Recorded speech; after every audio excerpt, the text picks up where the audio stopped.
out, which is featured in our catalog, Yes. we're gathered here this evening so that they can have a conversation about the exhibition and how it came to be. So thank you all for being here, and let's get started.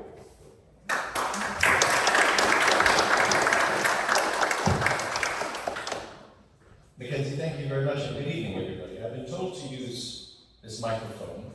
I hope it doesn't sound too demonic. Thank you, Nunu, and her lovely gallery for organizing this event. Rona, thank you for agreeing to sit down and have a chat about this exhibition. Thank you, Andres, for all your help with the technological aspects of putting this together. And thank you all, dear friends, for coming on a night like this. I know it's because Nunu has air conditioning, to some extent you're here. But we hope to heat things up a little bit more. That's my last bad joke for the evening.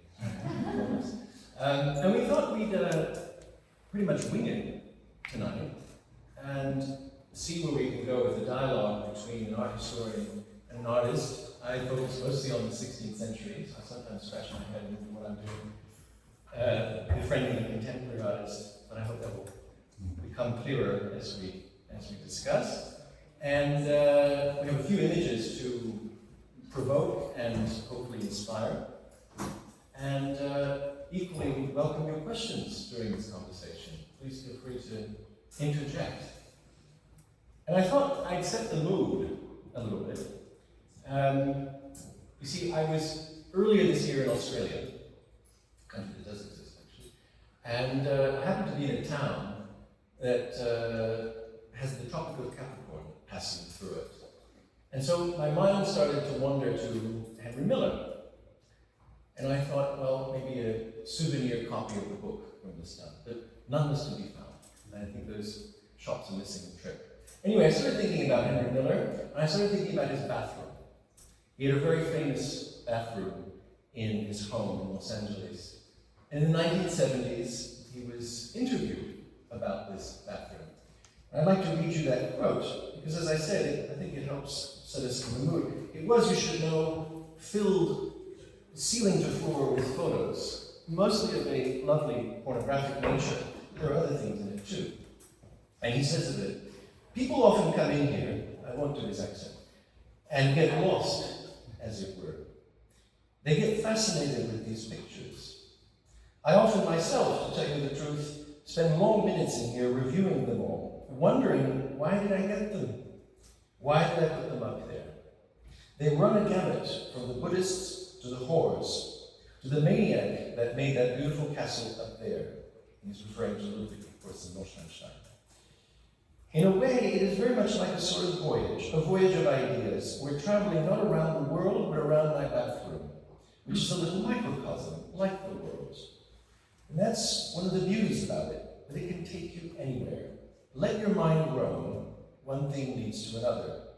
If you sit here, and you are relaxed, why, you're free to make free associations.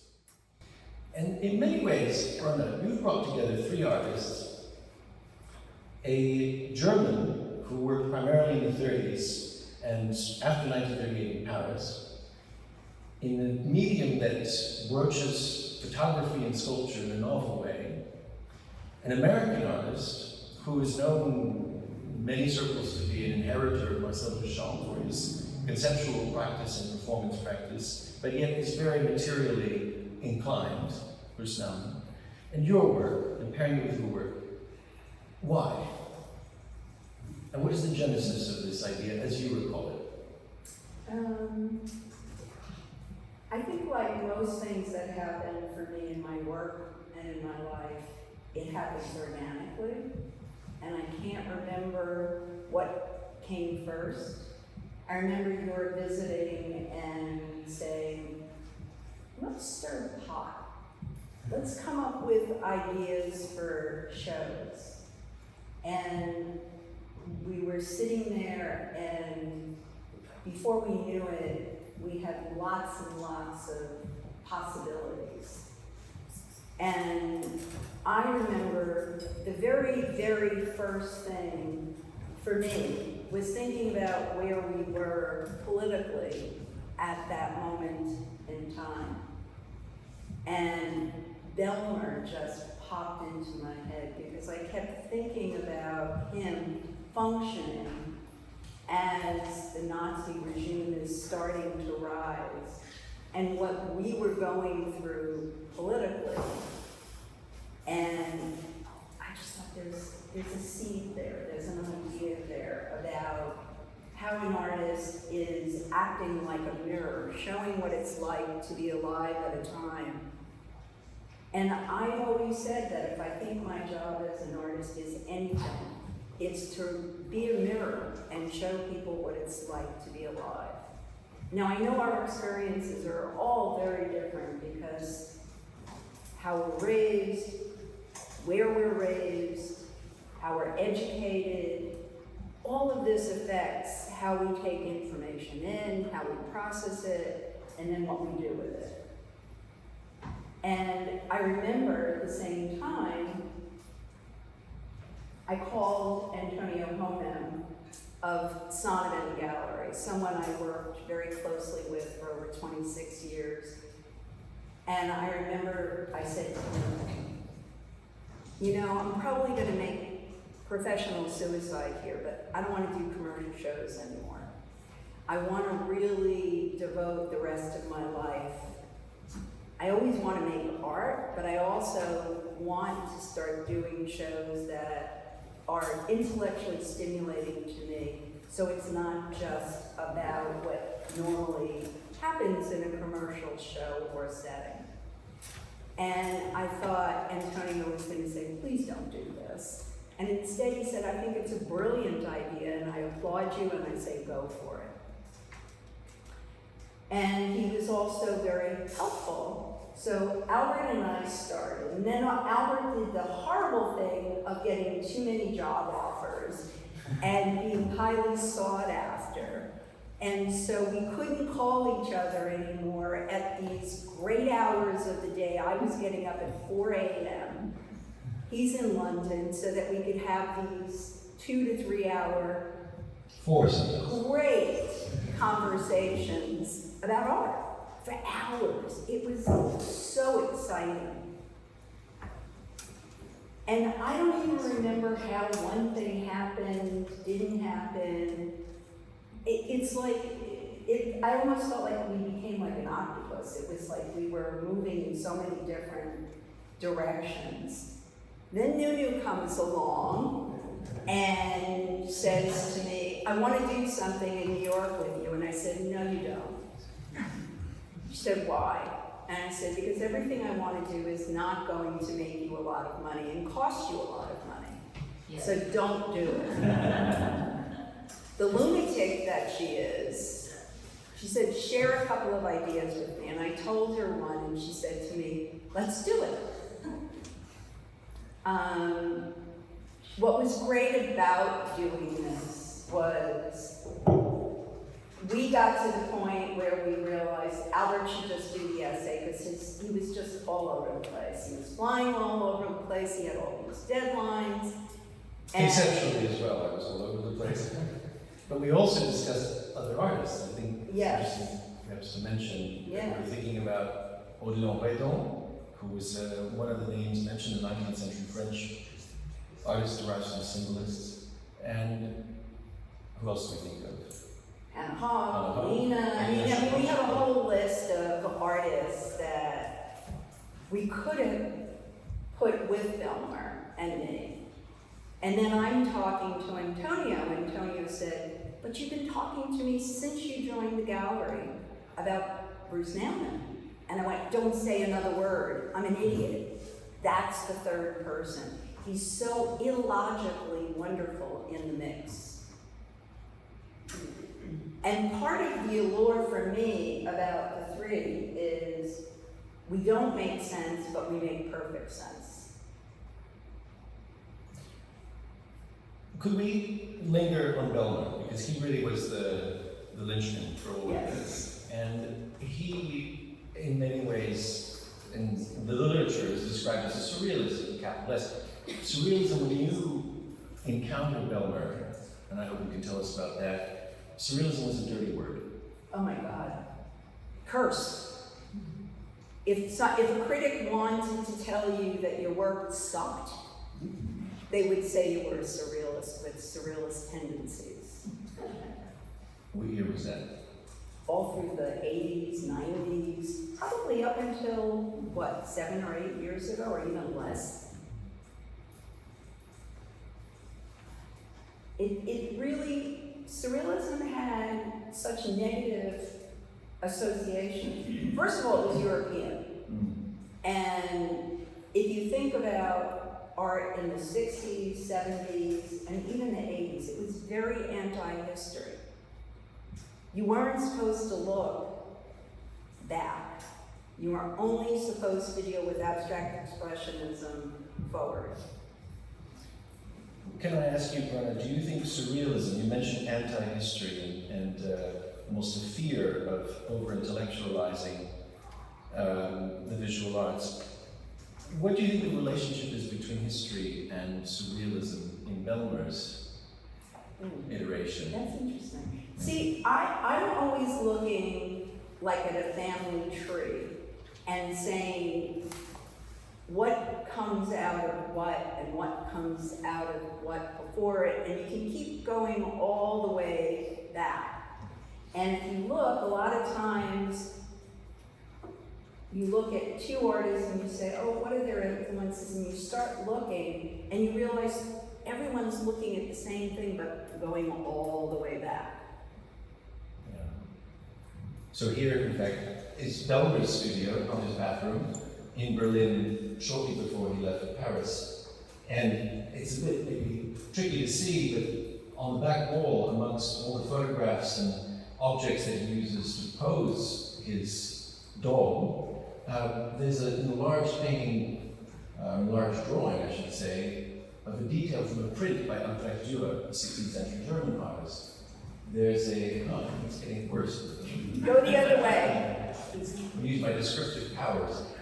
There's a Chris, Indonesian Chris dagger hanging near the door there, and plenty of other tchotchkes that influenced his development as an artist. He was looking a lot at history the way you look at history, and you and I were discussing the nature of influence. Absolutely. And whether it's, it's stealing or influence, or where do you trace your roots, and how far do you claim ownership of a particular name or particular work of art, and where do you think there is space for spontaneity and coincidence, that you're all thinking about the same concepts? And there's, I think, a little bit of both in this exhibition. We spontaneously began thinking about the body in the early 1990s before encountering Bellmer.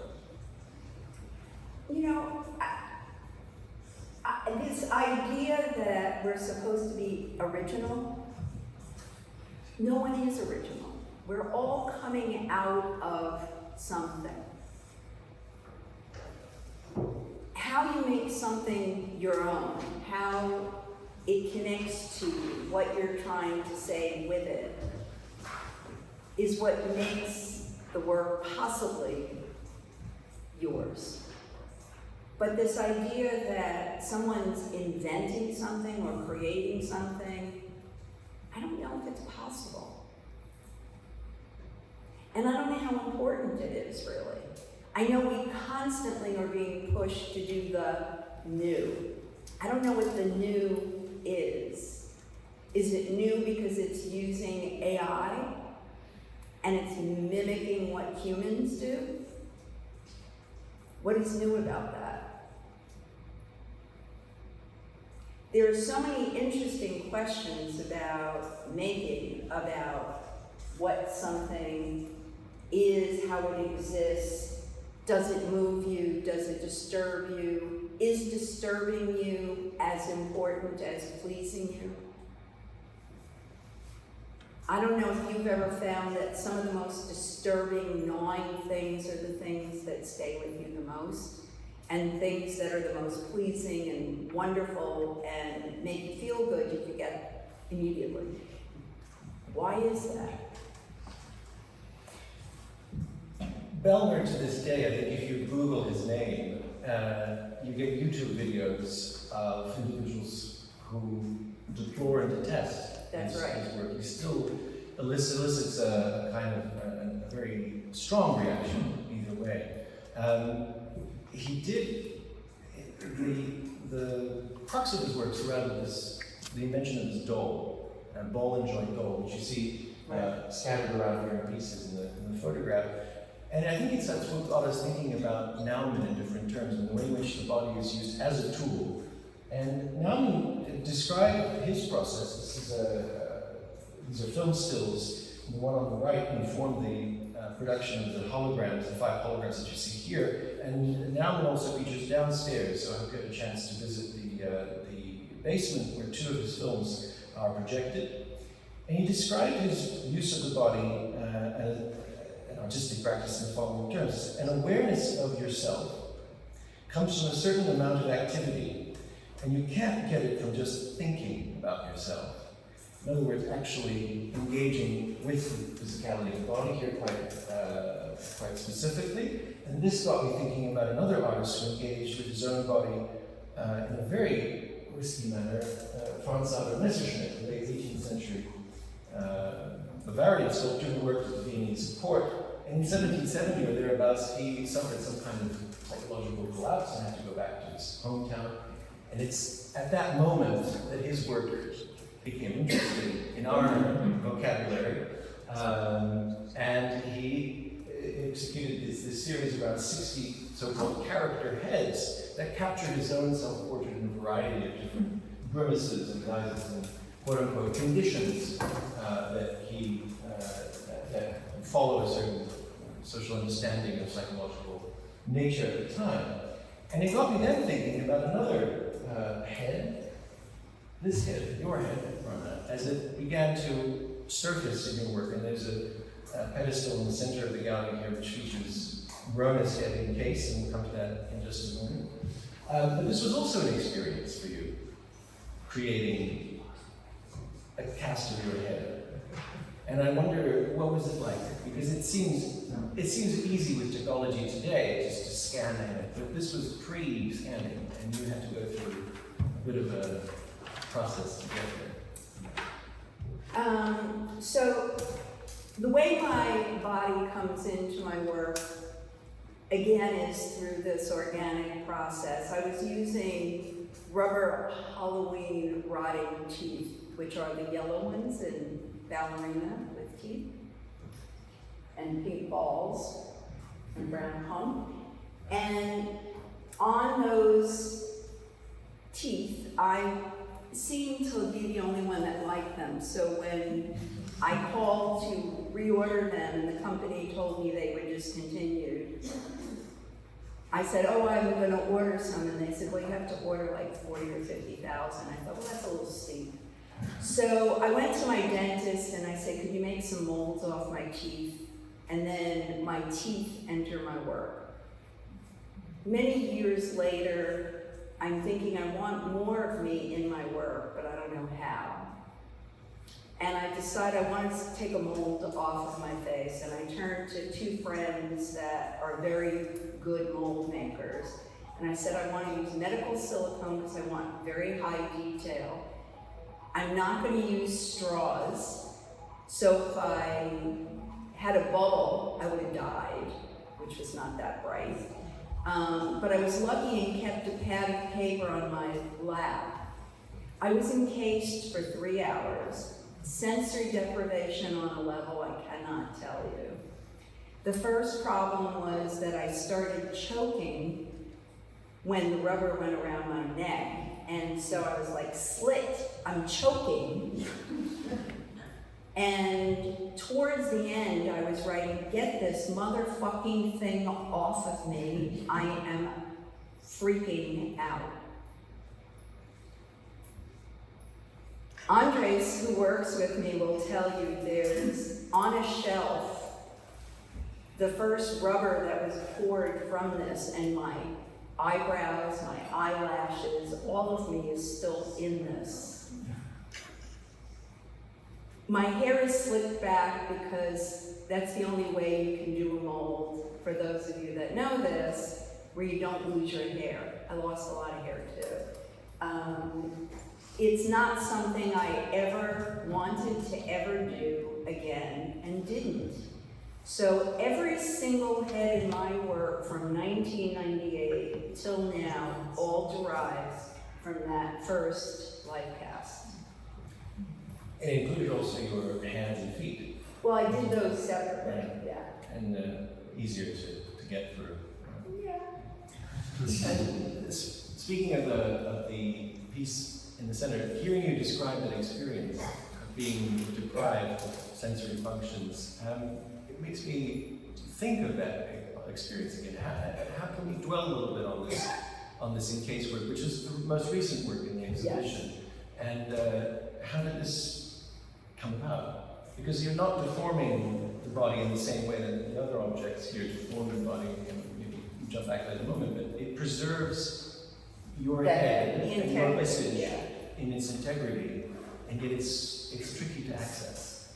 Well, so that's actually not my head one-to-one in terms of scale. It's bigger than my actual head. And in '98, when I started merging my head and arms with animals and trees, the first thing that I started doing was working on this very big monkey sculpture. And my head is not the size of a monkey head. And I wanted to reduce it down, but I still wanted it removed from me the way a life cast is removed or a death mask functions. I didn't want it modeled. And what I mean by that is when you make something through the process of modeling, it has a very different reality than it does if you do a life cast. A life cast, in a weird way, is like taking a photograph three-dimensionally. And I had a friend who was a physicist and his wife, who was a biogenetic researcher from Stanford, visit my studio, and I said, I've been trying every whack material in the world to try to reduce the scale of my head. And he said, oh, you want to use reverse prototyping. I was like, what is that? And he introduced me to some scientists that were basically using this. So when one government wanted to steal from another government, they would use reverse prototyping to steal weaponry. That technology has moved into many, many different forms of use in our lives. And we're very comfortable now with 3D scanning and 3D building.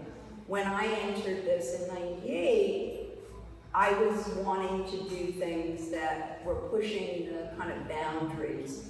And so a lot of scientists were bored with just trying to fit two parts together to go into, in space. I'd come along and say, well, I want to take my head and I want to reduce it down to 1/8 of an inch and build it.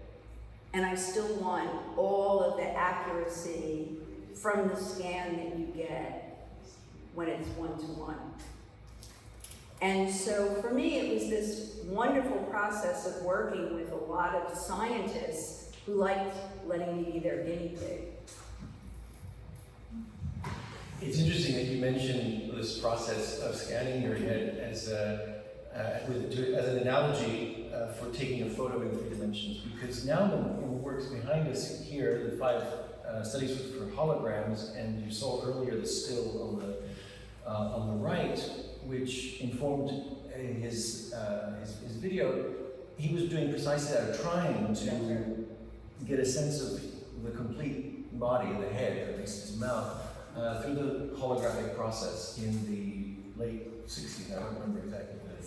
68, yeah, I think that's when the technology really became useful for photographers. But he does it in a way that, as you can see, he's interested in deformation. He's interested in this pull-push aspect.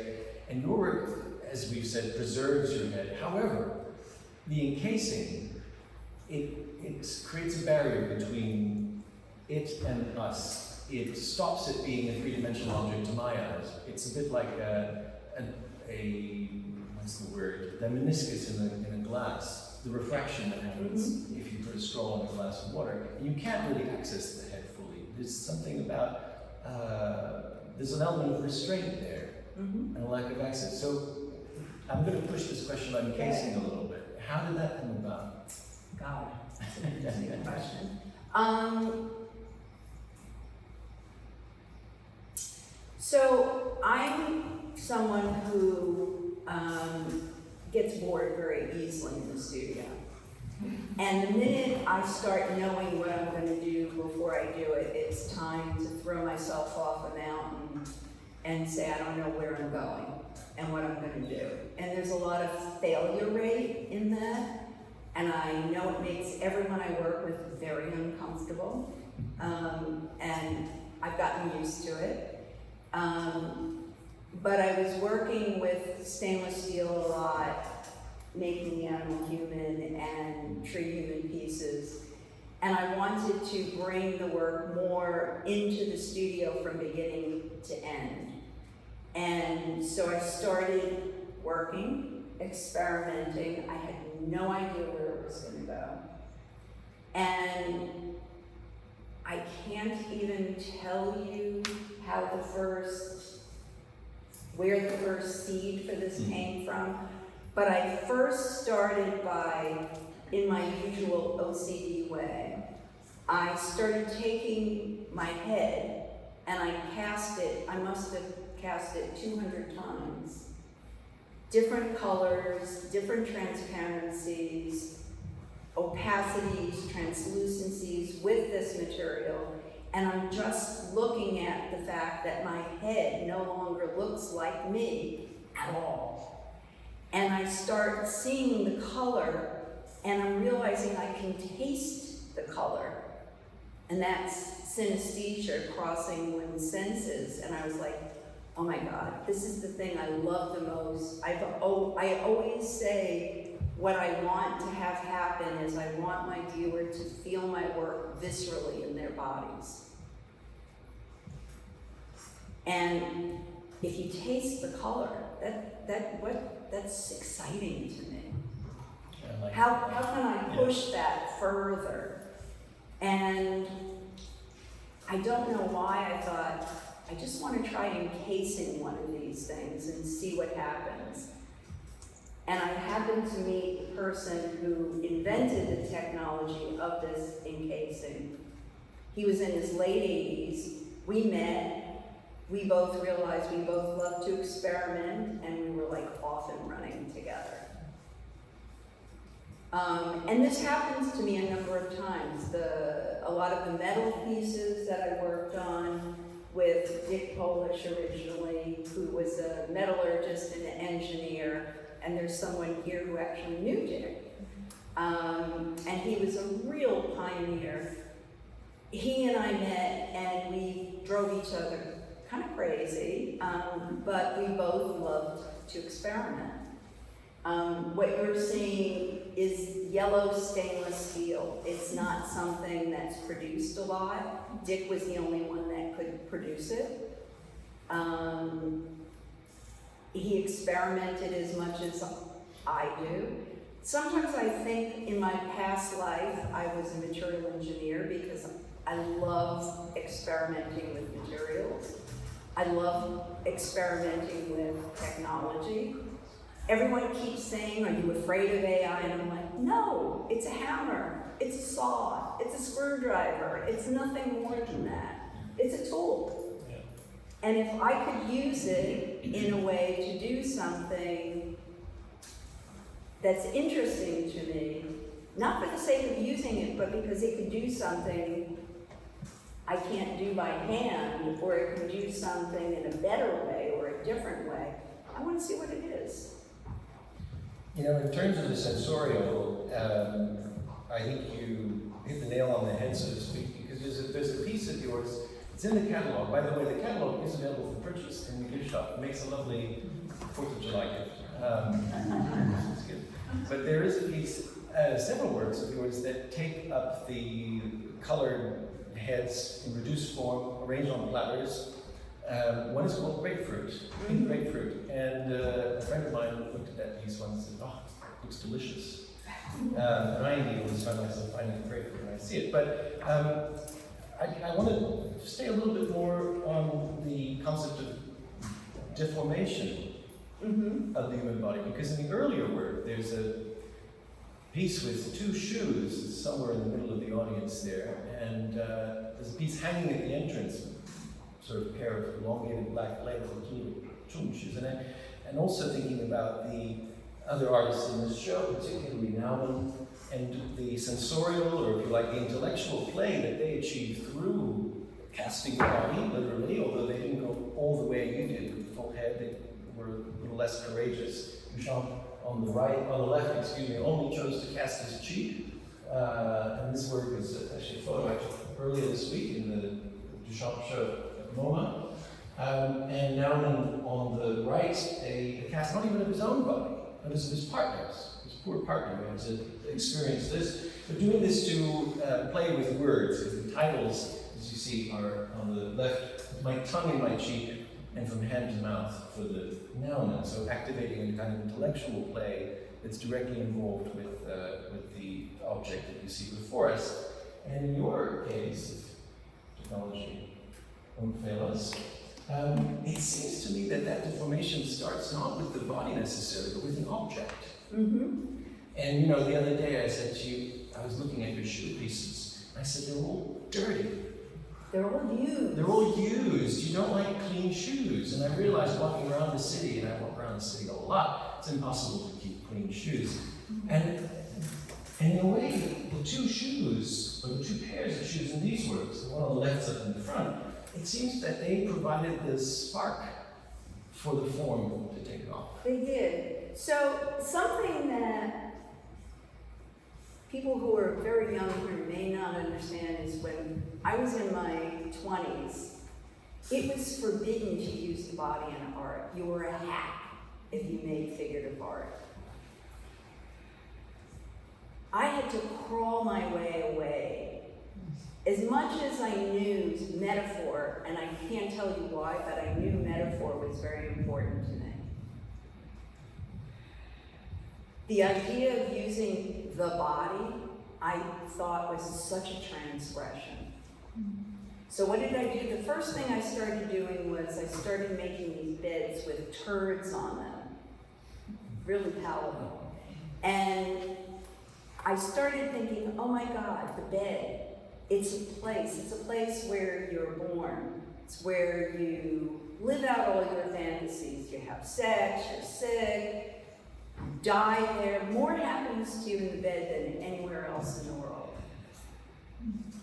What other things in life have that kind of meaning?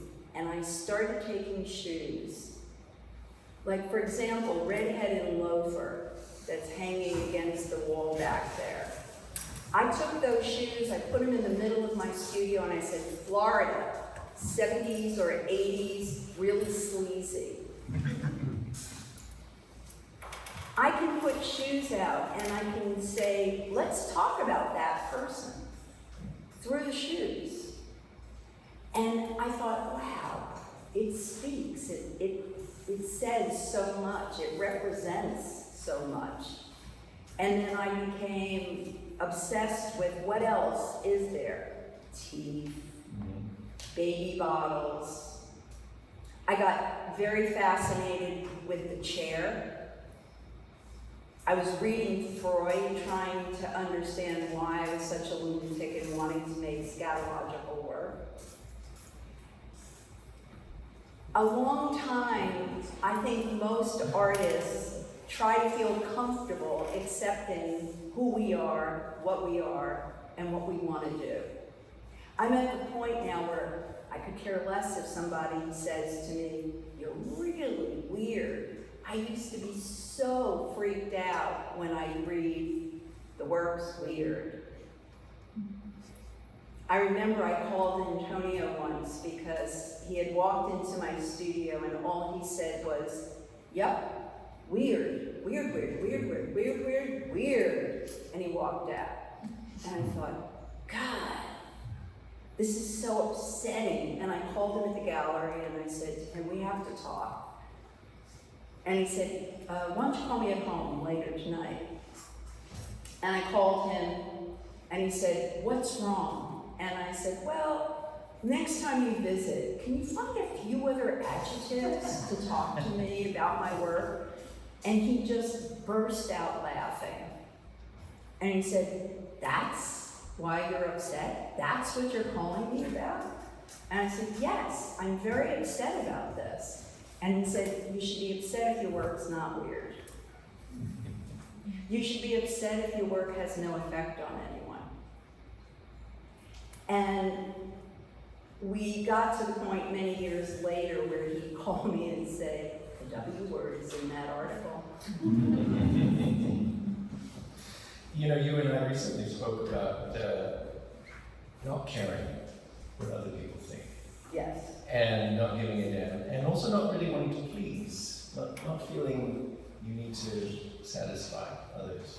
And that stretches into personal relations, obviously. But it does resonate to my mind as a historian of 16th century art with the rise in an awareness of the self in the 16th century, and as a result also of great social and cultural tension and devastation.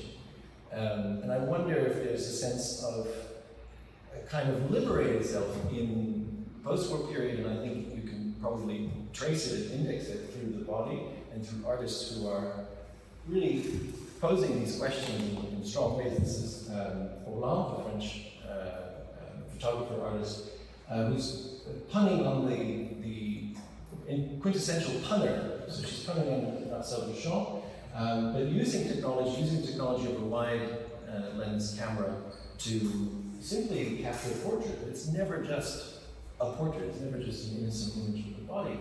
To me, in my eyes, this resonates with a 16th century artist who was captivated by a mirror and went as far as painting a self-portrait, a very complex one in a convex mirror, or even the tonal drawing on the right, where the whole process of drawing and starting with a torso starts to become a kind of a puzzle. Is well, maybe I can add a little more muscle here, a little more fat there, and see what I come up with.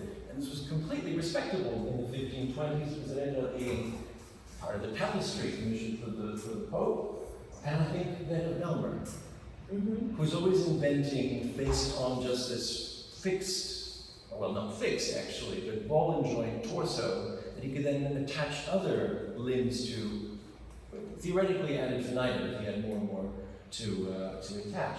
And it just grows organically into a form that expresses the artist's interest, the artist's sense of fantasy, and this was acceptable. And I think of your work from maybe around 2000, where it starts with your leg, maybe ends with your leg, but it grows into something else. I'm going to just keep going with my little art historical digression for a moment here, but shift tack for us, because none of this is ever really innocent, it seems. And Nauman, we'll come back to Nauman now, discuss this experience of a banal object, or a banal, with the shoes or the teeth, and then it really isn't banal. He says, one way I worked was by using the tension between two kinds of information that don't quite line up. It's not just the object that you contemplate and experience. It's the object in connection with some other piece of information that you have to deal with. In other words, the social or cultural context that we all bring to the experience of these works. We're never entirely hygienic, absolved of that.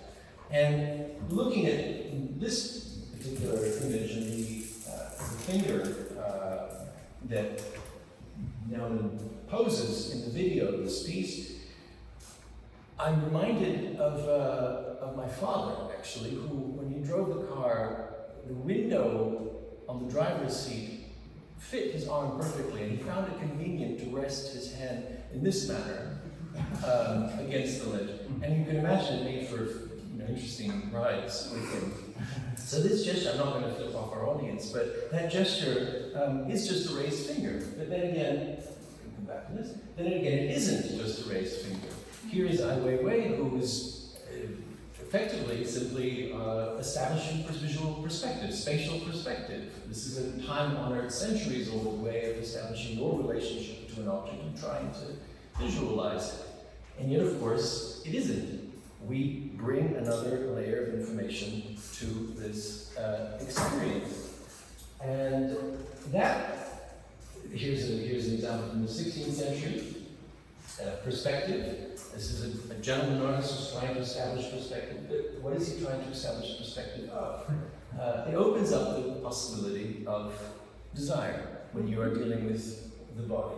And I think of these wonderful, relatively small bronzes by Gaston Lachaise were being cast in Paris. Actually, Bellmer probably knew them. I wonder if in the 1920s. And they seem to really emphasize or overemphasize those aspects of the body that may be a locus of desire. And in the sculpture, which unfortunately you can't see too well in this white on white, that Bellmer made, emphasizing a particular part of the body, not only through size, but through repetition. This is another mode of production that you used, and appears very clearly the idea of something ad infinitum, repeated over and over again. And the title of the exhibition is all this emphasis, all this exaggeration around the body is located around desire. So why and how do you understand desire in this context? So impulse and desire is something that has been central in my work back to the 80s. Something I've looked at and tried to understand is what drives us. And what drives us are our desires. Be careful and you may get what you wish for. Do you ever want something so badly and you try and try and try hard and you get it and you go, I wanted this? What did I want this for? I have absolutely no pleasure from this. Am I crazy? We are very, very peculiar, odd beings, humans. We want what we can't have. We want everything. We want to be male. We want to be female. We want what we can't have. That drive, without wanting, you can't get out of bed in the morning. Desire is what propels us. Wanting, we're wanting machines. We desire. Every time someone says you shouldn't want something, tell them quietly to go fuck themselves.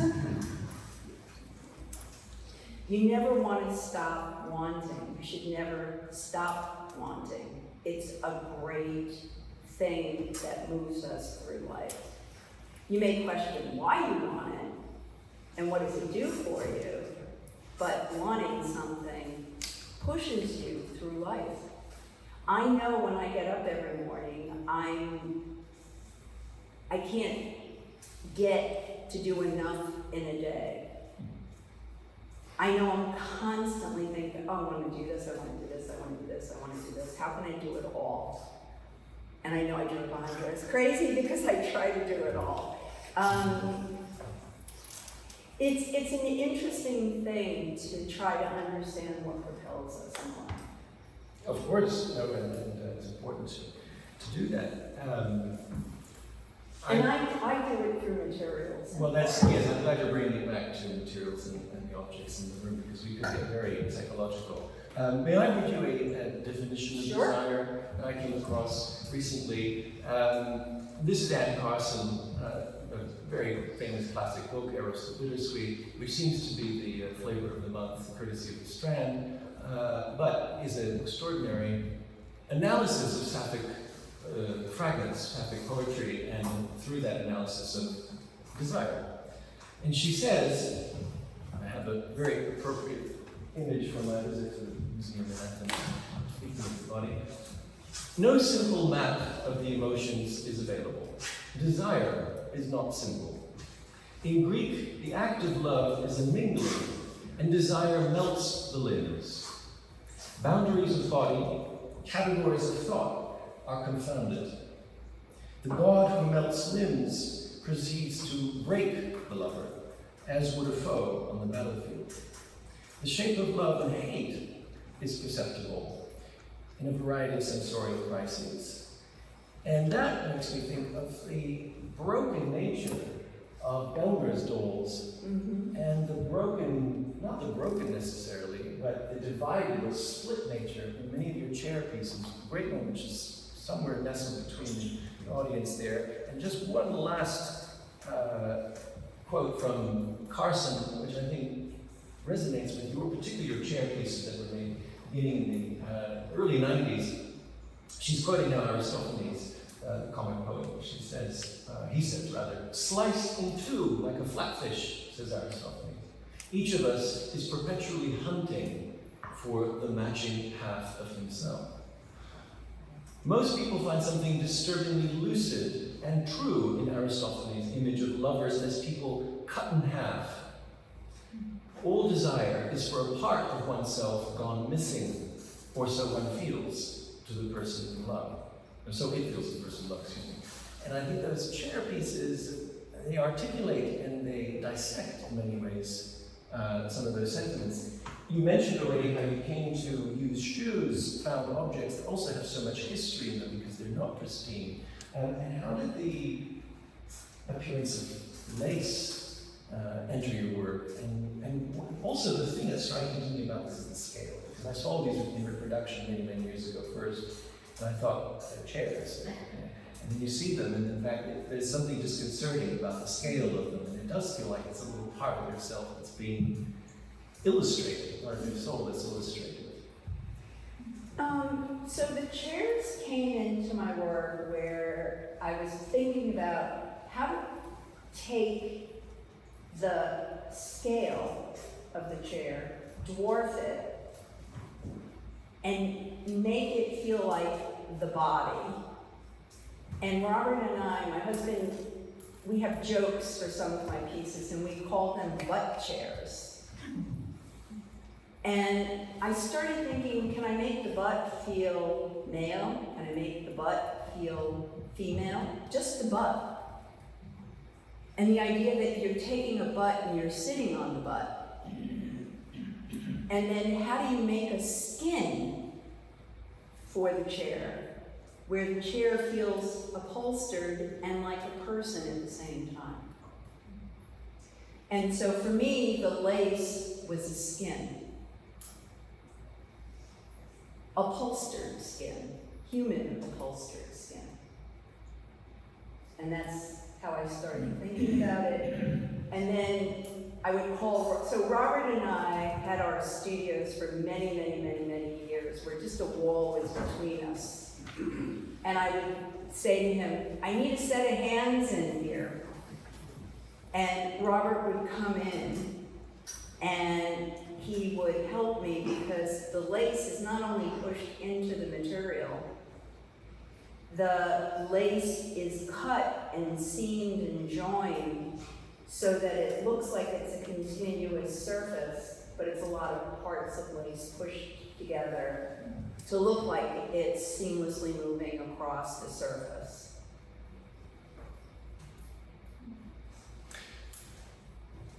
There's also something in all your work, Rona, and perhaps this speaks to your character, something extremely visceral in the experience.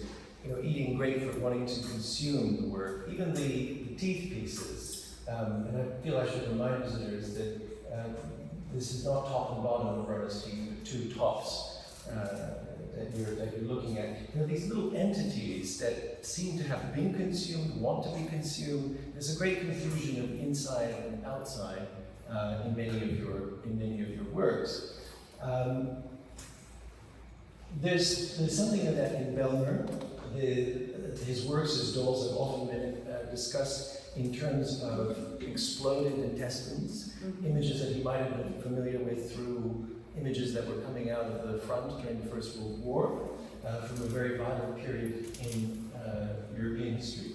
And images that were, I think it's important to emphasize, very private as well. And there's an intimacy in anything that's visceral because it affects us viscerally to our bodily level. And as you notice coming in, I hope, the photographs that Bellmer printed are tiny, tiny, tiny photographs. Much like the chair, it reduces the scale and reduces the experience. It forces you to come up close to these images and to be kind of hopefully surprised at what you find there.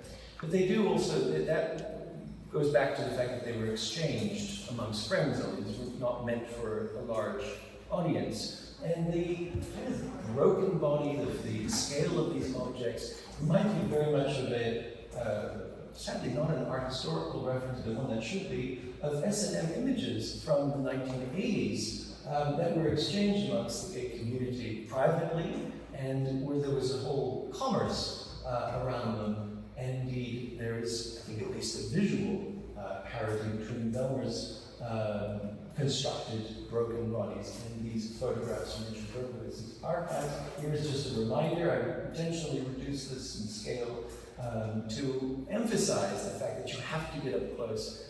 And by getting up close, you're sort of caught out as being a voyeur. Much in the same way, I think that these private drawings by Dürer from the early 16th century were very revealing, very exposing, and I don't need to go into the whole history of the 16th century, but we have an amazing awareness of self and a transcription of that into the visual arts, particularly in drawing in Europe, with that. And Bellmer's construction of the body as something, as a protest. And you brought this up earlier, that what part of the attraction for you to Bellmer is that he seems so relevant to our own time. There's a quote up at the front, which I don't want to misquote. It says, from Bellmer, it says, "If the origin of my work is scandalous, it is because for me the world is a scandal." And he was rejecting, in many of his practices and in his life as well, he was a cross-dresser, you told me, and he did this to offend his father and also to signal a kind of aesthetic change to the dominantly growing, burgeoning aesthetics at the time, which is here exemplified by Hitler's favorite sculptor, Arno Breker, from the early 1940s. By this time, Bellmer was a prisoner of war in the south of France with Max Ernst before being able to settle in Paris. But always an interest in history. Always an interest in history, the way you've indicated that. He was fascinated by automata. In fact, he wanted early on to construct a doll that had a little television set inside it. He would gaze into the nipple, again, drawing attention of the viewer to a small spot, an opening on the body, and this television would become illuminated once the nipple was pressed, was engaged. And you came across this not long ago. This image. Could you tell us a bit about this image, Rona? This is a discovery for me in many ways too. Well, so many years ago, I found at the Prado a number of small wooden doll-like figures with ball joints, as you see this is. And the ones that I saw were supposedly in Adam and Eve that Dürer used. It was questioned about whether Dürer made it or not, but it wasn't 100% clear. When I was reading about the construction of La Poupée for Bellmer, his brother is an engineer, his father wants him to become an engineer, and La Poupée first iteration were broomstick handles with papier-mâché, ribbons, wigs. But then he wants to get more sophisticated and starts looking at Dürer and tries to introduce these ball joints into his La Poupée so that they can be moved and put in different positions that were more difficult if it was just a rigid stick. So it became more organically pliable. You have to also understand after World War I, Germany was just devastated. People were starving to death. There was no way for most people to make a living. The way women were making a living was sex trafficking. Really good German women were supposed to go to the camps and have sex with the officers to produce good Aryan population. And the way he was using the doll and commenting on the body and on sexuality was very political. It's interesting when an artist is making work at a time in a context, will that context change over time? So when the work is being seen, will it be seen exactly how the artist intended it or not? And it's an interesting question that when you're in the moment, it's very hard to imagine 50 years forward. What will it read like in 50 years? What will it mean in 50 years? Will people even understand it in 50 years? There are things in paintings, and I look at them and I'm like, what the heck is that thing? However, we can all relate to the body. More or Yes, less. there you go. It's And, common. that's the thing that's here that's central. The thing that I love about the body fragment is it's been in existence since the human being has been in existence. And there's never a period that it has not, and it will always exist. But what about mobility and the fragment that starts to take on a life of its own? It's a bit scary, it's a bit traumatizing when you have a pair of balls that levitate and are being chased by a stiletto. That's right.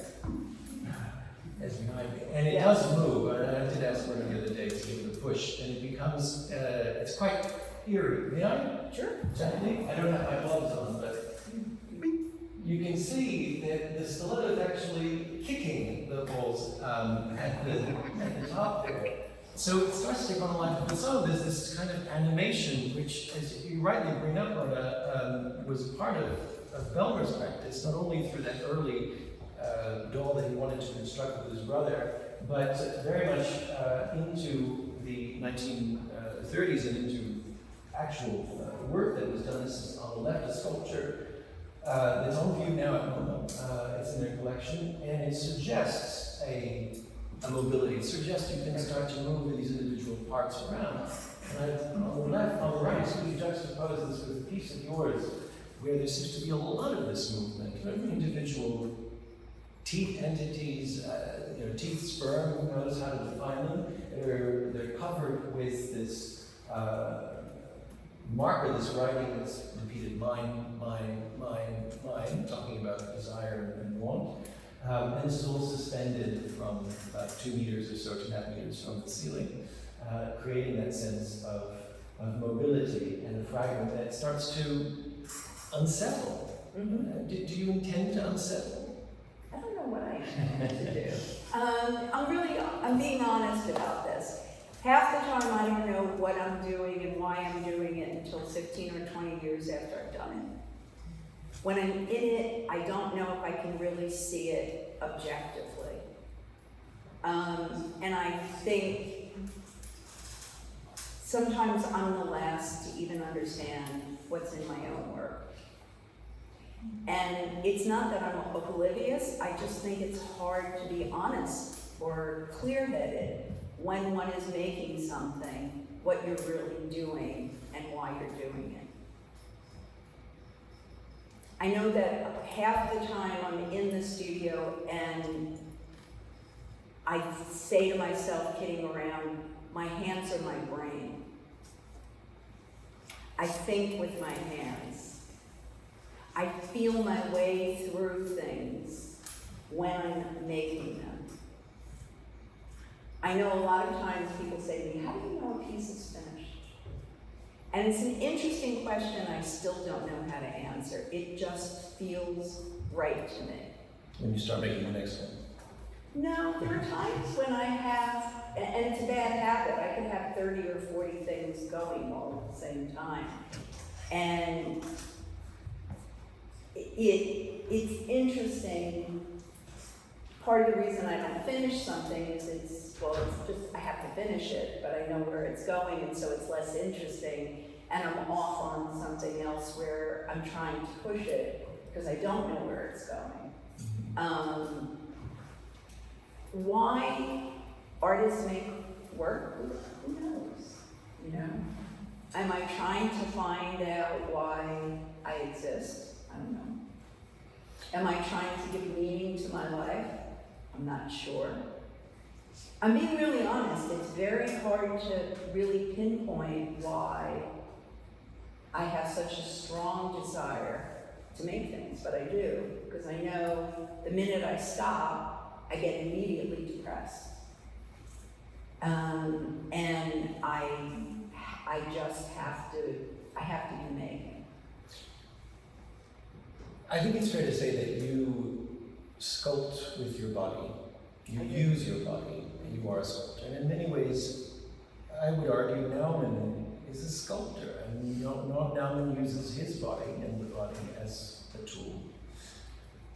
Bellmer is perhaps slightly an outlier in that sense, because he's not using his own body, he's using a surrogate to manipulate. And I think in a way it's also different for a painter who is not engaging. But then again you think of Maria Lassing, and think of artists who physically engage with the canvas, the materials, even some of the New York School painters, and there's a bodily presence in those works. But then there's Bosch. The body is all over the place in Bosch. Yes, however, it's a controlled body. It's a much more controlled body. I think it's a body used for symbolic ends. Yes. Rather than a visceral body. Although, as we saw the other day, where were we? We were looking at, I've seen so many things, forgive me, but we saw a reference to Bosch, someone inserting a broomstick into the bum of another figure. Oh, right. And this is taken directly from Bosch. So there is that visceral aspect. Which actually, it brings me to the other aspect of bodily fragment, which is humor. And I think it's hard not to giggle. And as serious art people, we don't want to be seen as giggling at these things. But humor is a very potent aspect. And downstairs, this is a still from the video, one of the videos by Nauman downstairs, where he simply fondles his balls for 4 minutes, whatever it is. But there's a very sly trick in this. He slows the video down. And by slowing it down, to my mind, it's a bit like Bellmer printing his photographs very, very, very small. He forces you to look closely, to lean in. Nauman is forcing you to stand there and see what happens, because we want to know what the resolution of a moving image will be. And you're standing there for 4 minutes, and I think, well, that's what he's doing. He's fondling his balls. Again, never an innocent gesture. So the aspect of humor comes in with the individual fragment that starts to take on a life of its own. Nauman's balls may have suddenly formal and poetic qualities. You might notice the topography of the skin, or the way that the pubic hair appears like a forest or a bush. How interesting to compare thee to the landscape, that pubic hair to the landscape. And it reminds me of the comedy, but this kind of tragic comedy in Philip Roth, for example, and the book he wrote, The Breast, that Philip Guston then illustrated. On the right you can see an illustration. This poor breast takes on a life of its own and ends up having to go through life experiencing relationships, ends up going to therapy, and finally has to be murdered. And there's a Kafkaesque element to all of that, which I think coalesces into your work, because that's an artist a writer who has served you well over the years. Is that right? Yes. I have said this often, that when I'm talking to people who are not that familiar with the visual arts, I say, Nauman is inspired by Beckett. Think about Waiting for Godot.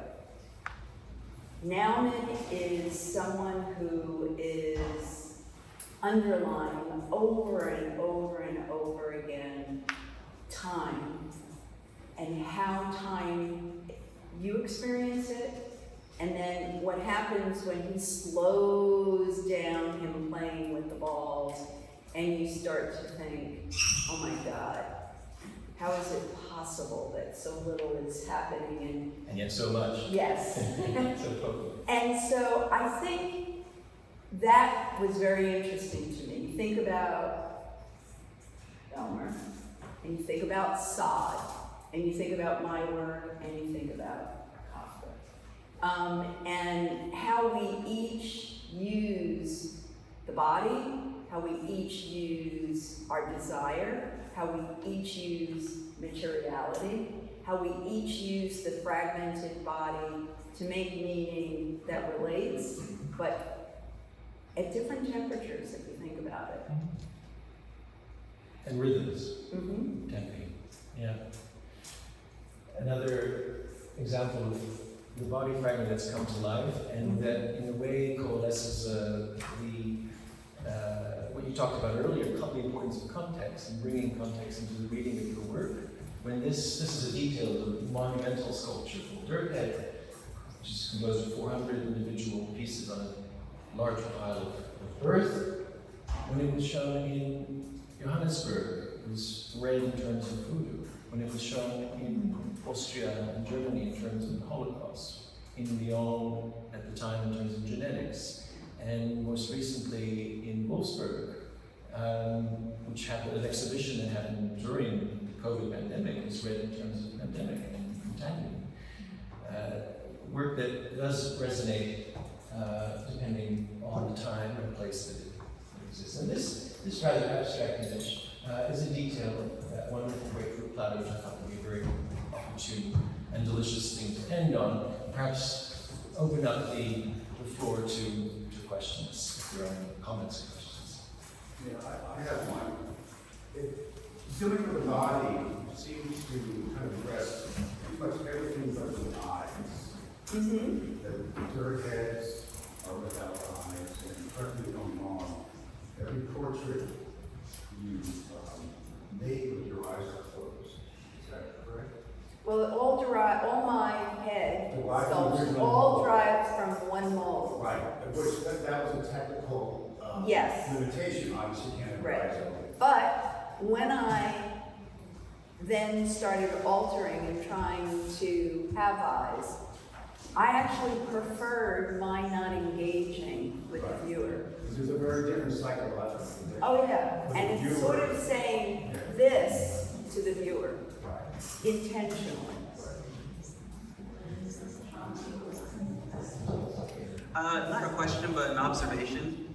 Considering that I've had the pleasure of being very intimate with your work, the conversation was really enlightening because I noticed something that I haven't noticed before with hump chair, the mention of the shoes and being able to present the type of person that will be wearing the shoes.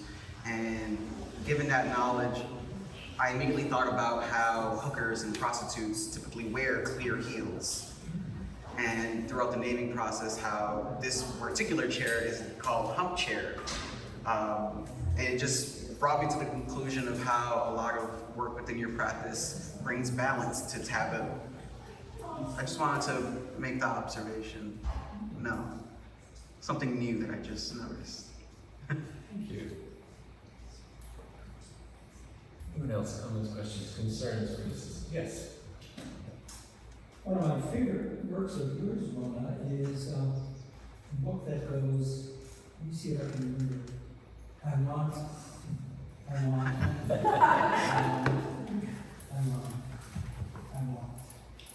and this blind craving, this want without an object, becomes repeated 2,500 times an aggregate of desire, an architecture of desire.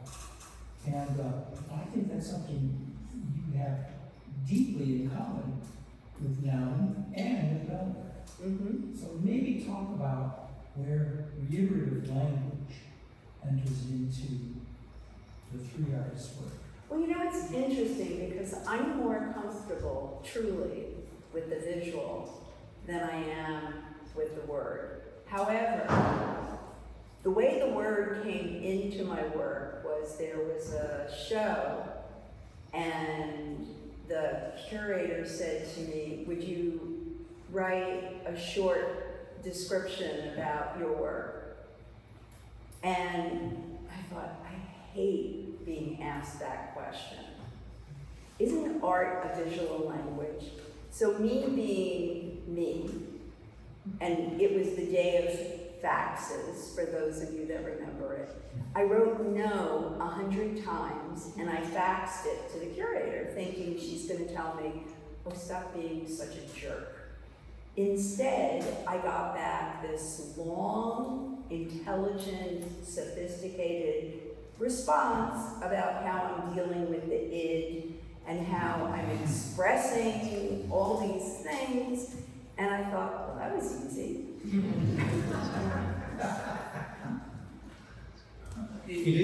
Language, words do function, I would say more as a symbol in her work, to reiterate, well, by association with the body fragment, yes, whereas with Bellmer, described this doll as a sentence that could be constantly reconfigured and readjusted depending on the grammatical necessity of the moment. And the context of his photographs, which we didn't really mention, are contextualized. Absolutely. They're never just the doll, the body floating in space. They do have a context. They're either in a domestic setting or outdoor setting, more specifically a kitchen or tied to a tree, or any of those features. And Nauman, I think, likes the punning quality of language and what that can convey to the viewer. So there is something there. There's something at the interstices between the three of you and language. Absolutely. Rona, I have a question. Maybe not the last 20 years, but I find many of the last with Louise and Joan. And I'm wondering how you felt. How what? How you felt about her working relationship. You know, when I was a graduate student in 1975, Louise was brought to school because the dean thought I'd be interested in her work because he saw such a strong relationship in sensibility. And this goes back to what Albert and I have been talking about in terms of evolution and histories and looking back. How is it that one person does something in one country and on the other side of the world they don't know each other, and all of a sudden there's this thing happening? What's that thing that's happening? And I think everyone Louise loves, I love. Everything that Louise has looked at, I've looked at. We have the same family tree, without a doubt. She was very influenced by Bellmer.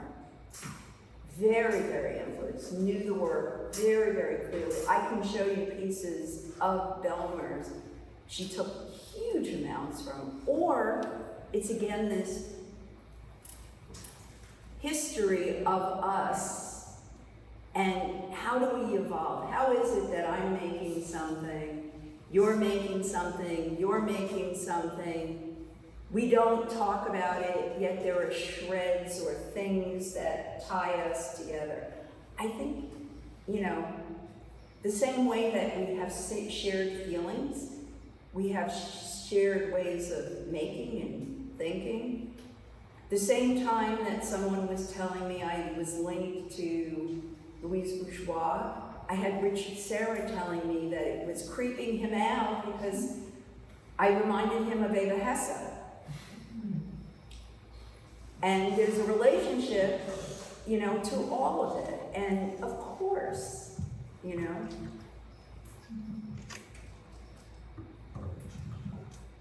And with that Beckettian silence, shall we go? Rona, thank you. Always a pleasure. Thank you.